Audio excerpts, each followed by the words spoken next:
Hello दोस्तों, स्वागत है आप सभी का मेरे चैनल में। आज हम पढ़ेंगे महाश्वेता देवी द हंट। द हंट मतलब शिकारी। ये डायरेक्ट हम चैप्टर पे चलते हैं, समरी ऑफ द चैप्टर, क्योंकि टाइम बहुत कम है और कल ही आप लोगों का एग्जाम है। So about the fiction of the hunt, Mahasweta Devi is one of the prominent writer and worked for the rights of the low class people, specially the tribal people. The Hunt is the story of the tribal people and the problems faced by tribal women as seen in by the Mahasweta Devi. Through this work of Mahasweta, the reader can understand reality of world which give more importance for the religion rather than human values. Mahasweta Devi narrates her keen observation on the tribal women through the character of Mary. She is the protagonist of the work and also a tribal girl and could not live peacefully because of a woman. She faces suffering due to patriarchal society and could not get the food easily. Ideas of the fictionist are practical and have reality, which are culled out through an experience of life. Mahasweta Devi shares her thought and ideas on the tribal people through work and speaks of how they are living in the forest and how they are closely connected with the nature, because nature is the mother of them. Now all the natural things are eradicating because of the modernization and urbanization and facing natural disasters. Mahasweta Devi gives more importance for the tribal people who are the worshippers of nature and also savior of the nature. In the hunt, she negotiates the difference between the ancient time and the modern time, which are changing from time to time due to globalization. The tribal people are the bonded laborer due to the loss of land and also becoming slaves in order to survive. They are suppressed by the landlords and could not get proper wages even for the food. No one is ready to help for them, even from the government side. Also, Mahasweta Devi exactly points out the reason for poverty and suffering through her work. See these lines from the Hunt. Nothing is done for them, although so much money is allotted for them. They do not want money, they want facilities. They want to live the life of an honorable people Indian, you might say, but they are denied everything. In the end of the work, Mary finally hunts the big beast by whom she faces lot of problems. The big beast is none other than Tehsildar. He pursues her for his desire and Mary hunts him for food.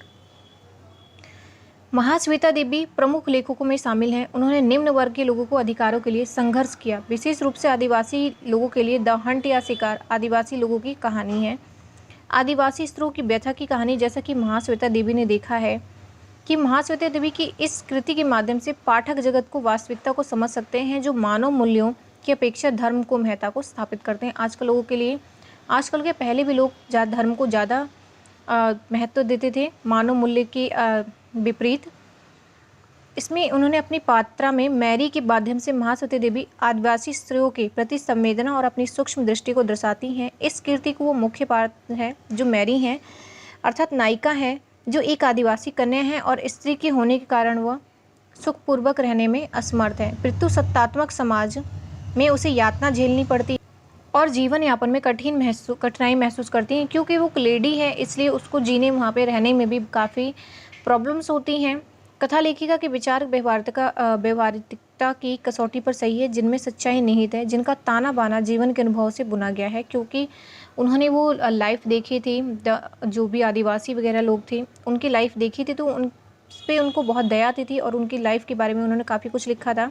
अपनी कृतियों के माध्यम से महाश्वेता देवी अपने विचारों और संकल्पनाओं को आदिवासी लोगों के बीच रखती हैं, बताती हैं कि वे लोग किस प्रकार वनों में निवास करते हैं और किस प्रकार वे प्रकृति के सानिध्य में रहते हैं, क्योंकि वे प्रकृति तो उनकी जननी है। आजकल तो प्राकृतिक चीज़ों का विलोपन होता जा रहा है, क्योंकि आधुनिकीकरण और शहरीकरण ने सब कुछ बदल कर रख दिया है। बिल्कुल, जो आदिवासी होते हैं वो जंगलों में रहते हैं, लेकिन आजकल ऐसा हो रहा है कि जो भी आधुनिकीकरण आया है उसकी वजह से वनों को काफ़ी नुकसान हो रहा है और जिसकी वजह से प्राकृतिक विविधताओं का भी दौर शुरू हो गया है। महाश्वेता देवी आदिवासी लोगों को अधिक महत्व देती हैं, जो प्रकृति के उपासक है और उसके बचाव करता भी। द हंट में भी प्राचीन काल और अर्वाचीन काल के अंतर्गत को रेखांकित करती हैं। भूमंडी भूमंडलीकरण के कारण नित बदलते रहते हैं। अपनी भूमि को बेदखल हो जाने के कारण आदिवासी लोगों को बंधुआ मजदूर बनना पड़ता है, क्योंकि जहाँ पे वो रहते हैं वहाँ पे वनों की कटाई हो जाती है, तो उनके पास रहने का कोई स्थान नहीं रहता।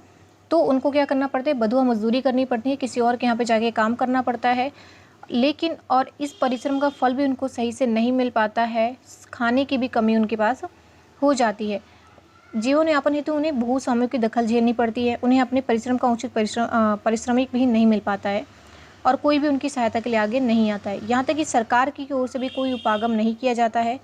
महाश्वेता देवी गरीबी के वास्तविक कारणों को उभारती हैं, जिसके कारण लोगों को असहनीय पीड़ा की त्रासदी से गुजरना पड़ता है। महाश्वेता का कृतित्व इसी सबको रेखांकित करता है। द हंट से उद्धृत की गई इन पंक्तियों का अवलोकन कीजिए। अब तक उनके हितार्थ कुछ भी नहीं किया गया है, यद्यपि उनके पक्ष में एक बड़ी धनराशि सरकार ने आवंटित की। उन्हें धन की लालसा नहीं है, वे सुविधाओं की मांग करें।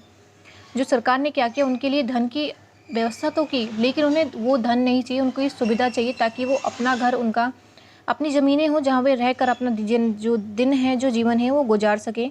वो एक सम्मानित गरीब भारतीय का जीवन जीना चाहते हैं, ना कि पैसों के लिए वो बंधुआ मजदूरी करना चाहते हैं। लेकिन क्या है, उनको इन सभी सुविधाओं से दूर रखा जा रहा है। इस रचना के समापन पर मैरी बड़े जानवरों का शिकार करने में सफल हो जाती हैं, जिसके कारण उसे अनेक प्रकार की परेशानी को झेलना पड़ जाता है। यहाँ बड़ा जानवर कोई और नहीं अपितु स्वयं तहसीलदार ही है। अपनी इच्छा पूर्ति के लिए वो मैरी की ओर बढ़ता है और भोजन की प्राप्ति के उद्देश्य से मैरी को उसे अपना शिकार बना लेती है। यहाँ पे जो मैरी होती है उस पर जो बुरी नज़र होती है वहाँ के तहसीलदार की होती है, लेकिन जब तहसीलदार उसका फ़ायदा उठाना चाहता है तो जो मैरी होती है उसको क्या करती है, मार देती है और कहानी यहाँ पे वो ख़त्म हो जाता है। फ़िलहाल के लिए इतना ही। धन्यवाद।